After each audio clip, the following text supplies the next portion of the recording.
Special power act के बारे में। तो ये चर्चा में क्यों रहा? ये चर्चा में इसलिए रहा कि नागालैंड सरकार में जो मोल डिस्ट्रिक्ट है जो है नागालैंड में, यहाँ पे आर्म फोर्स की वजह से एक हत्याएं हो गई थी। हत्याएं क्यों हुई थी? क्योंकि इस मामले में गलत पहचान की वजह से चलते सुरक्षा बलों ने 13 नागरिकों को मार दिया था। ये लिखा है 13 नागरिकों को, 13 सिविलियन को मार दिया था। किसने मारा था? आर्म फोर्स ने मारा था। ये कौन किस ईयर की बात है? 1958 की बात है। इसीलिए इस चर्चा का विषय बचा था। उसके बाद क्या हुआ था? जब 13 सिविलियन को मारा गया था तो उसके बाद ये मांग की गई थी इसको वहां से हटाया जाए, इस पावर एक्ट को वहां से हटाया जाए। अब एस्पा क्या होता है? एस्पा पावर एक्ट 1958 है क्या चीज? इस पर बात कर लेते हैं।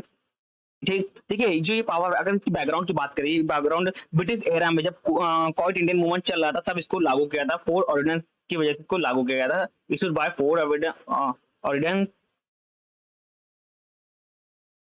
ये कब लागू किया गया था? 1947 में लागू किया था पहली बार। उसके बाद इसको रिप्लेस किया गया था एक्ट 1948 में रिप्लेस किया गया था। उसके बाद फिर इसको एक्चुअली में इनिशियली इनिशियलाइज किया गया था आसाम और मणिपुर में। इसको स्टेब्लिश किया गया था स्पेशल पावर एक्ट। ये कब स्टेब्लिश किया गया था? 1958 को स्टेब्लिश किया गया था। सबसे पहले ब्रिटिश एरा में इसको लागू किया गया था क्वाइट इंडियन मूवमेंट पे जो सन था 1947 था। उसके बाद इसको फिर से रिप्लेस किया गया था 1948 में। ठीक, उसके बाद फिर अब इसको 1958 में इसको लागू किया गया है स्टेट में, आसाम और मणिपुर में इसको लागू किया गया था। ठीक, इसमें कौन कौन से स्टेट हैं जिसमें इसको लागू किया गया है? वो जो स्टेट हैं अभी भी जो प्रेजेंट स्टेट हैं वो है अरुणाचल प्रदेश है, जम्मू कश्मीर है, ठीक, त्रिपुरा है और मेघालय। देखो ये पहले अरुणाचल प्रदेश और जम्मू कश्मीर है। ठीक, और अब जो बात कर रहे थे तो त्रिपुरा और मेघालय में इसको रिमूव कर दिया गया है, इसको अपनी लिस्ट से हटा दिया गया। अब यहाँ पे जो आर्म फोर्स है वहां पे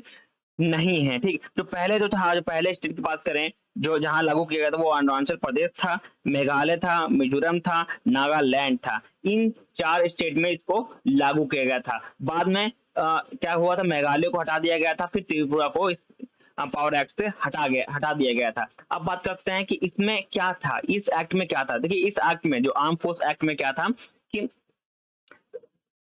देखिए इस पूरे एक्ट में सबसे ज्यादा क्या था कि जो आर्म फोर्स थी, आर्म स्पेशल पावर एक्ट में 1958 में, ये जहां जिस उस एरिया में जहां पे शांति नहीं है उस एरिया में इस फोर्स को डिप्लॉय किया जाता था, इसको लगाया जाता था। इनके पास इतनी पावर थी ये किसी को भी गन शूट कर सकता, तुरंत गोली मार सकते थे। ठीक, और वहां पे किसी के भी घर पे क्या कर सकते थे?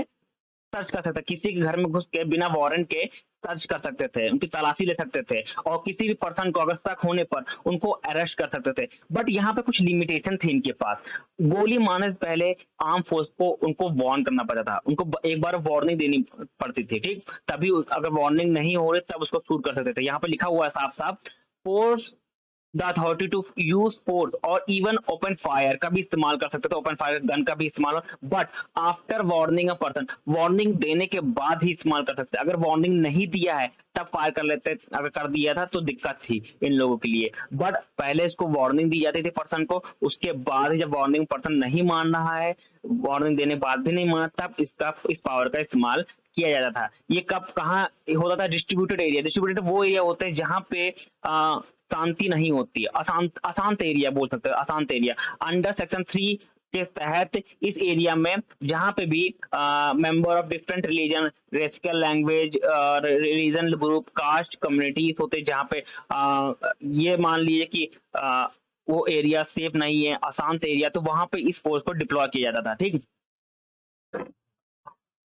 इस एरिया पर इस एक्ट में इतनी पावर थी कि किसी के घर में रिसर्च मतलब सर्च कर सकते थे विदाउट वारंट।